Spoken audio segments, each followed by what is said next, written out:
네, 새벽에 잘 나오셨습니다. 우리 찬송가 484장 함께 찬송 드리겠습니다.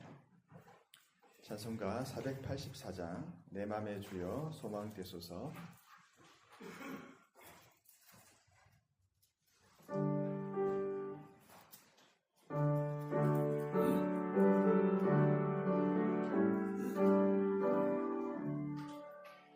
내 맘의 주여 소망 되소서. 주 없이 모든 일 헛되어라. 밤에나 낮에나 주님 생각, 잘 때나 깰 때 함께 하소서. 지혜의 주여 말씀으로서 언제나 내 안에 계십소서. 주는 내 아버지 나는 아들, 주 안에 내가 늘 함께하네. 세상의 영광 나 안 보여도 언제나 주님은 나의 기여. 주님만 내 맘에 계시오니 영원한 주님 참 귀하여라. 영원한 주님 내 손위의 주, 하늘의 기쁨을 주옵소서. 어떠한 고난이 닥쳐와도 만유의 주여 소망 되소서. 아멘. 신경으로 신앙 고백하겠습니다. 나는 전능하신 아버지 하나님 천지의 창조주를 믿습니다. 나는 그의 유일하신 아들 우리 주 예수 그리스도를 믿습니다. 그는 성령으로 잉태되어 동정녀 마리아에게서 나시고 본디오 빌라도에게 고난을 받아 십자가에 못 박혀 죽으시고 장사된 지 사흘 만에 죽은 자 가운데서 다시 살아나셨으며 하늘에 오르시어 전능하신 아버지 하나님 우편에 앉아 계시다가 거기로부터 살아있는 자와 죽은 자를 심판하러 오십니다.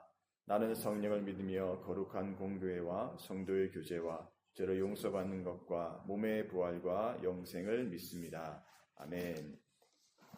네, 하나님 말씀은 마가복음 11장 11절부터 19절까지 말씀 보도록 하겠습니다.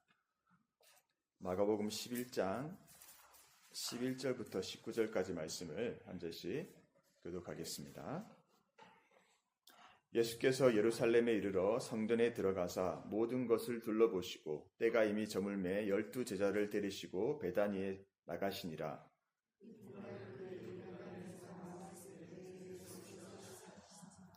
멀리서 잎사귀 있는 한 무화과 나무를 보시고 혹 그 나무에 무엇이 있을까 하여 가셨더니 가서 보신즉 잎사귀 외에 아무것도 없더라. 이는 무화과의 때가 아님이라.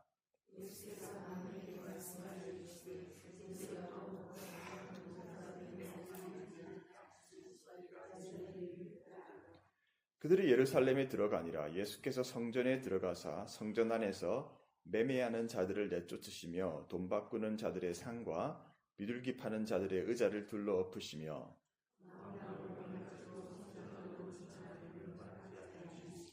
이에 가르쳐 이르시되 기록된 바 내 집은 만민이 기도하는 집이라 칭함을 받으리라고 하지 아니하였느냐. 너희는 강도의 소굴을 만들었도다 하시매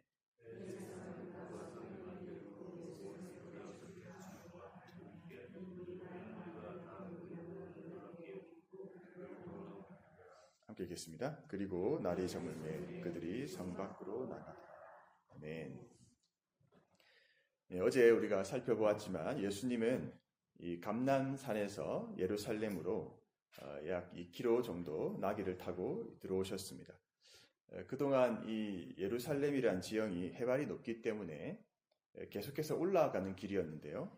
이 마지막 구간, 이 감람산에서부터 예루살렘은 내리막길이라고 합니다. 저도 직접 가서 진짜 내리막길인지 확인을 해보고 싶습니다. 담임 목사님께서 제자반 시작하실 때 졸업 여행을 이스라엘 이야기를 살짝 언급을 하셨는데 전쟁도 끝나고 나면 저도 전문 용어로 꼽사리 해서 한번 같이 갈 꿈을 꿔보겠습니다. 제자반 화이팅! 예. 예수님은 그 구간을 이제 나귀를 타고 내려오시면서 황금문이라는 문을 통해서 성벽으로 입성을 하셨습니다. 그리고 다시 그 문에서 성전까지는 약 200에서 300m 정도밖에 되지 않는다고 합니다. 그렇게 예수님은 드디어 예루살렘 성전까지 도착을 했습니다. 성전에 잃어버렸던 하나님의 영광이 회복되는 것이죠. 영광의 본체이신 예수님께서 다시 성전에 오셨습니다. 그런데 여러분, 하나님의 영광이 회복되어야 하는데 아직 준비가 덜 되었습니다. 예수님께서 성전 안의 모든 것을 다 둘러보셨는데 성전 안에는 합당하지 못한 것들로 가득 차 있었습니다. 성전 안에서 예수님께서 무엇을 보셨습니까? 15절에 보면 성전 안에는 돈 바꾸는 환전상들의 상들과 비둘기 파는 자들의 의자들, 여러 가지 상업 활동들이 이루어지고 있는 시장통이 되어 있었습니다. 주님은 그 성전에서 하실 일이 있으셨습니다. 여러분, 그런데 그 성전이 이제는 다름 아닌 저와 여러분, 우리가 성전이 되었습니다. 너희가 하나님의 성전인 것과 하나님의 성령이 너희 안에 거하시는 것을 알지 못하느뇨. 고린도전서 3장 16절 17절입니다. 성전인 우리의 모든 것을 주님께서 둘러보시고 주님께서 하실 일이 있으십니다. 우리가 성전이라면 저와 여러분 가운데 주님께서 반드시 행하셔야 할 일이 있는 것입니다. 주님은 바로 이 일을 위해서 지난 시간 예루살렘을 향한 길을 올라오셨습니다. 성전된 저와 여러분을 찾으시기 위해서 오늘 이 말씀을 통해서 주님께서 성전된 저와 여러분의 마음을 비추어 주시고 주님께서 하실 그 일을 행하시기를 바랍니다. 주님은 그렇게 당일날 성전을 둘러보셨습니다. 그런데 그 당일은 성전에서 나오셨고 예루살렘을 나오셔서 베다니로 가셔서 하루를 머무십니다. 예수님은 이 마지막 6월절 사역 기간 동안에 낮에는 주로 예루살렘에 서 있었고 밤에는 주로 베다니로 나가서 아마도 가장 가까웠던 나사로의 집에서 지내셨던 것 같습니다. 이때 예루살렘은 온 그 6월절 기간이라서 온 나라에서 온 유대인들로 가득해서 순례객들로 가득해서 숙박 장소도 부족하고 또 적대적인 세력들, 예수님을 어떻게든 해치려고 하는 세력들이 많았기 때문에 베다니로 나오셨던 것 같습니다. 12절에 보면 이튿날이 되었으며 이튿날 그들이 베다니에서 나왔을 때 예수께서 시장하신지라. 예수님이 다시 이제 예루살렘 성전으로 가시려고 하시는데 시장하셨다고 합니다. 나사로의 집에서 아침을 안 드시고 일찍 나오셨을까요? 어쨌든 나오셔서 이제 13절에 보면 멀리서 잎사귀 있는 한 무화과 나무를 보시고 혹 나무에 무엇이 있을까 하여 가셨더니 가서 보신즉 잎사귀 외에는 아무것도 없더라. 이는 무화과의 때가 아님이라. 담임 목사님께서 이번 주에 무화과를 한 박스 사주셨습니다. 요 며칠간 감사하게 맛있게 먹고 있는데요. 처음에 어떻게 먹는지 제가 중국에서 한번 먹어봤었는데 기억이 잘 안 나서 껍질을 벗겨서 먹는데 이게 잘 안 되더라고요. 그래서 이제 찾아보니까 씻어서 통째로 꼭지만 떼고 냉장고에 넣어서 시원하게 먹으면 맛있다 해서 먹으니까 정말 맛있었습니다. 그러면서 예수님도 이 무화과를 즐겨 드셨지 생각이 들었는데 오늘 마침 이 무화과 열매의 본문이 등장을 하고 있습니다. 우연은 아니다라는 생각이 듭니다. 왜 무화과 열매를 주셨을까? 개인적으로 이 말씀과 함께 저에게 주시는 메시지가 있구나라고 깨닫게 되었습니다. 이 결론부터 말하면 열매를 맺으라는 것이죠. 여러분 성경을 읽다 보면 잘 이해하기 어려운 본문들이 있는데요. 오늘 이 본문이 그 중에 하나일 수가 있습니다. 왜냐하면 우리가 믿는 예수님께서, 선하신 예수님이 나무의 열매가 안 맺히는 그 나무에 저주를 하시는 장면이 나옵니다. 그런데 11장 13절에 보면 마가가 뭐라고 하냐면 이는 무화과의 때가 아닙니다. 그러니까 무화과 열매가 맺힐 때가 아닌데 왜 없다고 저주하시지? 이해가 잘 안 되는 것이죠.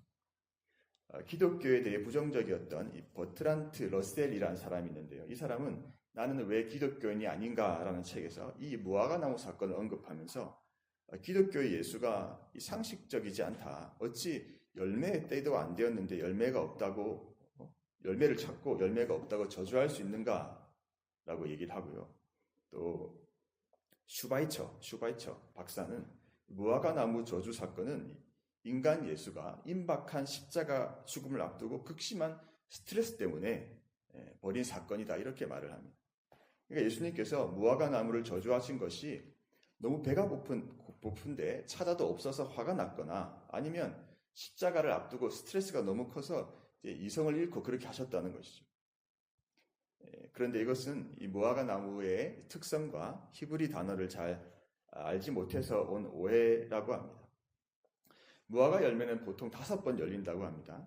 긴 겨울을 지나서 3, 4월 이때쯤이 되면 첫 열매가 맺히고 그 후에 10월까지 4차례가 더 열리게 되는데 그런데 처음 열리는 그 열매를 히브리어로 바게라고 합니다. 바게. 그런데 바게는 볼품도 없고 작고 맛도 없습니다. 그렇지만 이 바게는 가난한 자들과 순례자들에게 매우 귀한 열매였습니다. 그리고 이 바게를 따줘야지만 그 후로 10월까지 4번에 걸친 그 열매, 크고 맛있는 좋은 열매를 맺게 되는데 그 4번에 걸쳐 열리는 그 열매를 테에나라고 합니다. 그래서 파게가 열려야지 테에나가 열린다는 것이죠. 그러니까 오늘 13절 말씀을 이해하기 쉽게 쓰면 이렇습니다. 멀리서 잎사귀 있는 한 무화과 나무를 보시고 혹 그 나무에 파게가 있을까 하여 가셨는데 가서 보신즉 잎사귀 외에 아무것도 없더라. 이는 테에나의 때가 아님이라. 이렇게 되는 거죠. 예수님께서 배가 고프셔서 찾으셨던 그 무화과 열매는 크고 맛있는 테에나를 찾은 게 아니라 파게 첫 열매를 찾으셨던 겁니다. 근데 가까이 가서 이 파게를 찾았는데 분명히 파게가 열려야 될 때인데 잎만 무성하게 있고 파게가 없었다라는 것입니다. 그래서 예수님이 이제부터 영원토록 사람이 너에게서 열매를 따먹지 못하리라고 저주를 하시고 제자들이 이를 듣습니다. 여러분 그런데 예수님이 찾으신 것은 파게인 것은 알겠는데 그렇다고 파게가 열리지 않았다고 굳이 나무를 저주해서 말라 죽게까지 하시는 것은 또 너무한 것 아닌가? 여러분 그런데 그렇게 무화과 나무를 저주하시면서까지 저와 여러분에게 주고자 하는 교훈과 메시지가 있습니다. 그것은 바로 잎만 무성한 신앙을 경계하라는 것입니다. 잎만 무성한 신앙이란 무엇일까요? 이제 곧 가게 가서 예수님이 하실 한 가지 일이 있는데 저 예루살렘 성전 안에 있는 종교 지도자들, 바리새인들, 서기관들, 그들의 위선과 형식적인 신앙, 겉모습은 무성한 잎사귀같이 종교 생활을 하고 있지만 아무런 열매를 맺지 못하고 있는 그들을 빗대어 비판을 하고 계시는 것입니다. 당시의 종교 지도자들은 이미 사라지고 없습니다. 그래서 이 비유는 오늘날 저와 여러분에게 두렵지만 적용이 됩니다. 여전히 살아있는 말씀으로 저와 여러분에게 말씀하고 계십니다. 주님 우리에게 말씀하십니다. 잎만 무성한 신앙생활 하지 말라. 여러분 나는 어떻습니까? 잎만 무성한 무화과 나무는 아닙니까? 나는 어떤 열매를 맺고 있습니까?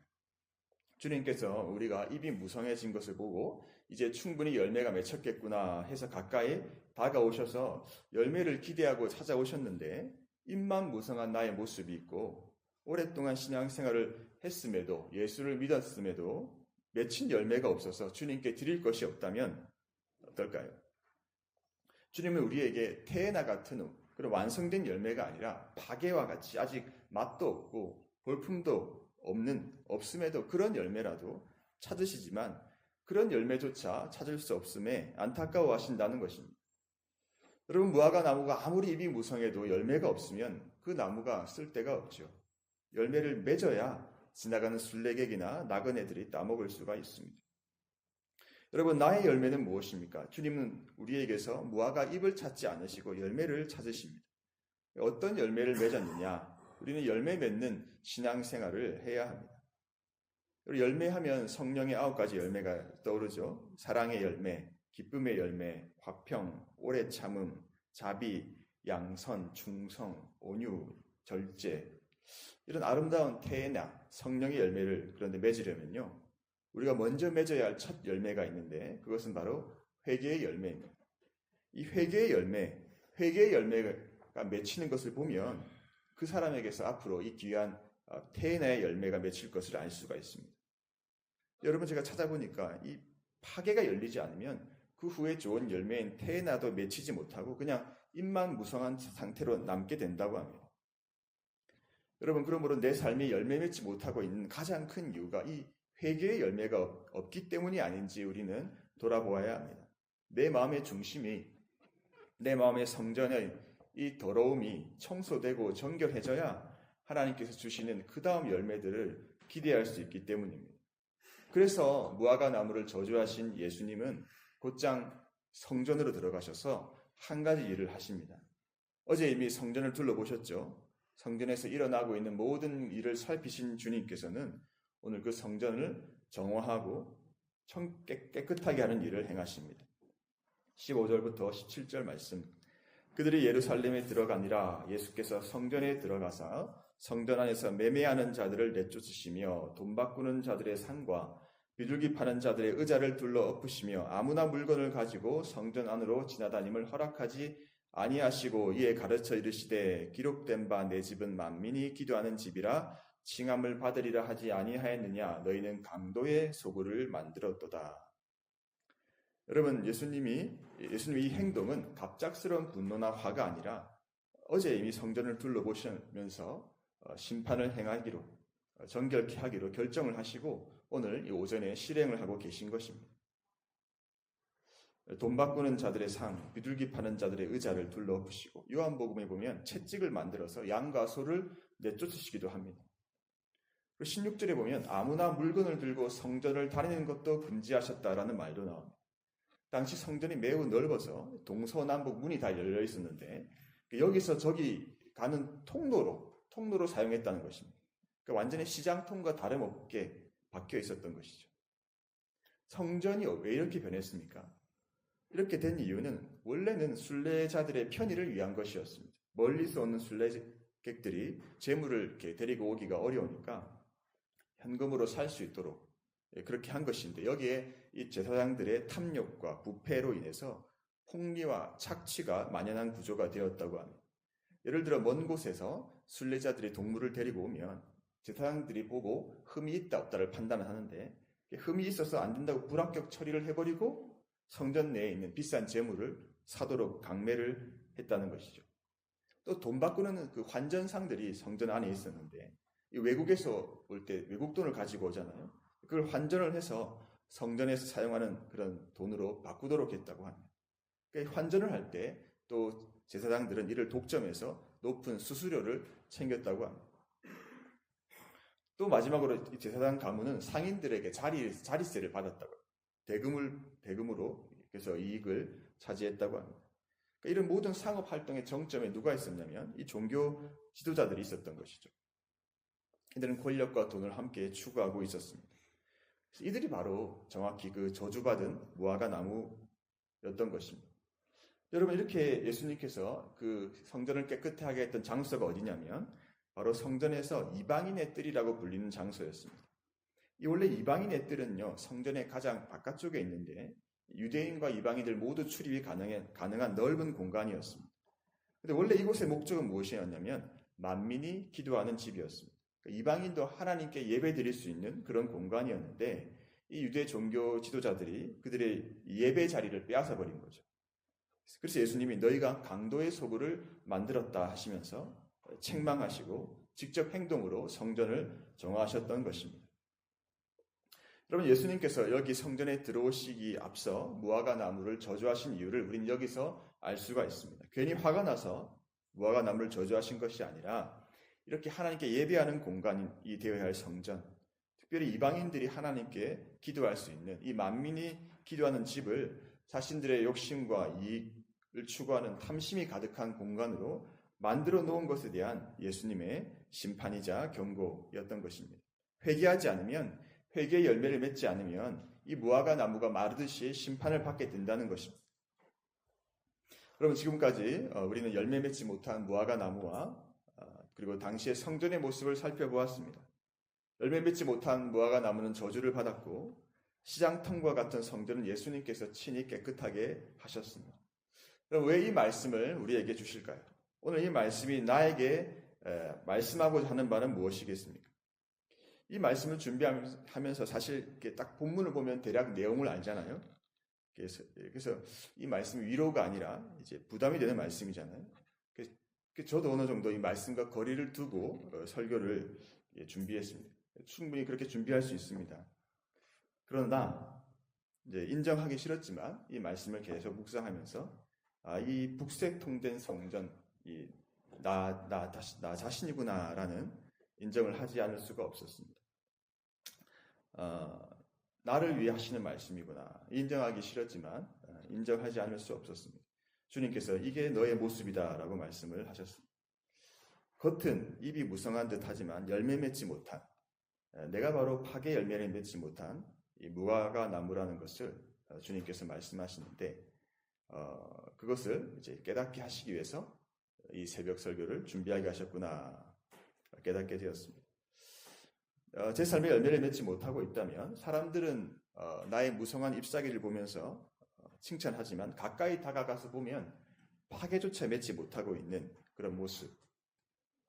마땅히 만민이 기도하는 집이 되어야 할 이 성전을 나의 욕심을 채우기 위한 장소로 삼고 있지 않은가 돌아보게 되었습니다. 여러분, 오늘 예수님께서 성전을 정화하시는 일을 행하셨듯이 저와 여러분의 삶에 오셔서 정화하기 원하시는 상을 엎어버리고 의자를 둘러 엎어야 하는 것들은 무엇입니까? 내어 쫓아야 하는 소와 양 떼들은 무엇입니까? 내 집은 기도하는 집이 되어야 한다고 하셨는데 기도할 곳들이 돈 바꾸는 자들의 상들과 이런 매매하는 사람들의 자리로 가득 차 있어서 기도도 예배도 제대로 할 수 없는 마음 상태로 바뀌어 있다면 오늘 우리는 주님께서 찾아오셔서 우리를 정결케 하실 수 있도록 회개하며 우리 자신을 내어드려야 합니다. 그래서 회개의 첫 열매, 파괴를 맺어야 합니다.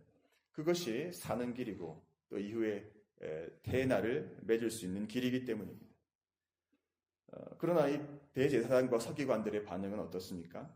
그들은 이것을 듣고 어떻게 예수를 죽일까라고 꾀했다고 합니다. 어떻게 예수를 죽일까? 자신들의 이익이 사라지자 더욱더 못마땅하게 생각한 것이죠.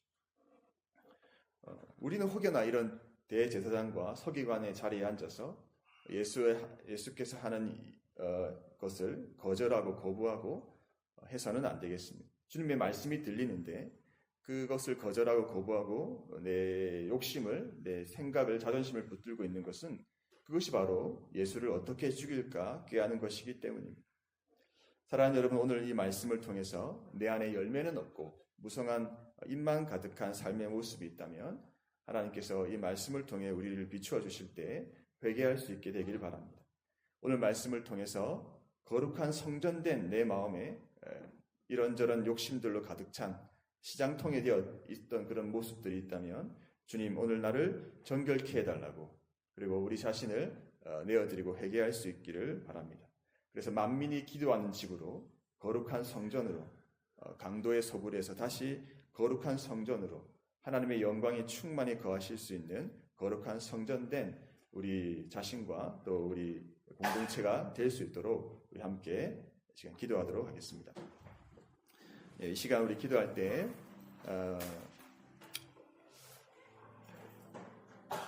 잎만 무성한 무화과 나무 되어 있는 나의 모습들이 있습니까? 파괴 열매조차 맺지 못하고 있는 나의 모습이 있습니까?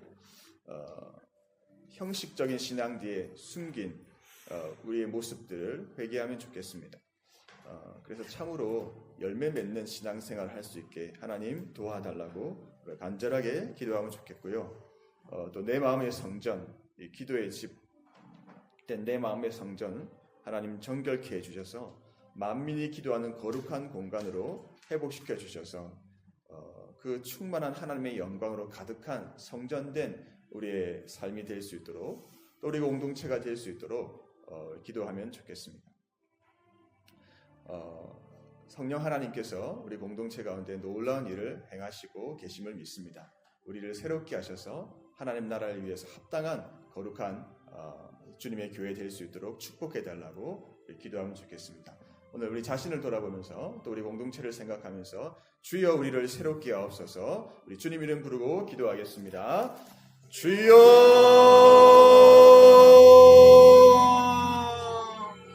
하나님